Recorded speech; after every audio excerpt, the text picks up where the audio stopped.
కష్టం వచ్చినప్పుడు కుంగిపోతే ఆ సమస్య తీరదు సరికదా, నలుగురిలో లోకువా అవుతాము.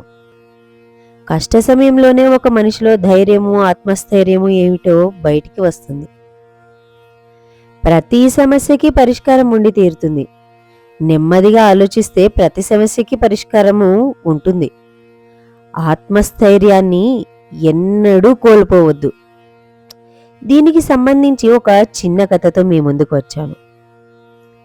ఒకరోజు ఒక వనంలో ఒక పాము చాలా హుషారుగా పాకుతూ దొర్లుతూ అటువైపుగా వెళ్తుంది. దాని హుషారుతనాన్ని చూసి ఒక కోతి దాన్ని పట్టుకుంది. దాంతో పాము కోతిని కాటు వేయబోయింది.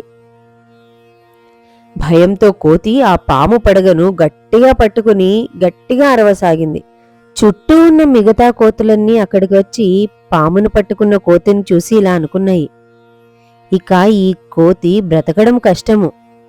కోతి పామును వదిలితే ఖచ్చితంగా కాటు వేస్తుంది. దాని దగ్గరికి వెళ్తే మనం కూడా పాము కాటుకు బలి కావాల్సిందే. మనం దూరంగా ఉండడమే మంచిది అని అన్ని కోతులు వెళ్ళిపోయాయి. దాంతో తన వాళ్లంతా తనను రక్షిస్తారేమో అని ఎదురు చూసిన ఆ కోతికి నిరాశే ఎదురైంది. అలాగే భయంతో ఆ పాముని గట్టిగా పట్టుకుని కూర్చుంది. అదే సమయంలో అటువైపుగా ఒక ముని వెళుతూ కోతి పరిస్థితిని అర్థం చేసుకుని కోతితో ఇలా అన్నాడు, నీ చేతిలోని పాము నువ్వు భయంతో గట్టిగా పట్టుకున్నప్పుడే ఊపిరి ఆడక చచ్చింది. దాన్ని వదిలేస్తే నిన్ను కాటు వేస్తుందని భయపడి ఇబ్బంది పడుతున్నావు. దాన్ని వదిలేయి అన్నాడు. ఆ ముని మాటలు విని కోతి ఆ పామును వదిలి ఒక్క గెంతుతో చెట్టుపైకి ఎక్కేసింది. ఇందులోని నీతి ఏమిటంటే, నీకు కష్టం వచ్చినప్పుడు దాని గురించి ఆలోచిస్తూ భయపడుతూ ఉంటే ఆ కష్టం నిన్ను వదిలిపోదు. కష్టాన్ని దూరంగా విసిరేసి ఆ సమస్యకి పరిష్కారం వెతకాలి. అలాగే నువ్వు ఇబ్బందుల్లో ఉంటే నీ కుటుంబ సభ్యులు, బంధువులు ఎవ్వరూ నిన్ను రక్షించడానికి, నీ కష్టం తీర్చడానికి ముందుకు రారు అని గుర్తుపెట్టుకోవాలి. ఆ కష్టము తమను చుట్టుముడుతుందని భయపడి దూరంగా వెళ్ళిపోతారు.